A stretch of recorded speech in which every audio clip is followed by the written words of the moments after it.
حضرت عبداللہ بن مسعود رضی اللہ تعالیٰ عنہ کہتے ہیں کہ ایک مرتبہ میں رسول کریم صلی اللہ علیہ وسلم کے ساتھ مدینے کے کھنڈرات میں چل رہا تھا اور آپ کھجور کی چھڑی پر سہارا دے کر چل رہے تھے تو کچھ یہودیوں کا ادھر سے گزر ہوا۔ ان میں سے ایک نے دوسرے سے کہا کہ آپ سے روح کے بارے میں کچھ پوچھو۔ ان میں سے کسی نے کہا مت پوچھو، ایسا نہ ہو کہ وہ کوئی ایسی بات کہہ دیں جو تمہیں ناگوار ہو۔ مگر ان میں سے بعض نے کہا کہ ہم ضرور پوچھیں گے۔ پھر ایک شخص نے کھڑے ہو کر کہا اے ابو القاسم، روح کیا چیز ہے؟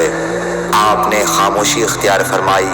میں نے دل میں کہا کہ آپ پر وحی آ رہی ہے، اس لیے میں کھڑا ہو گیا۔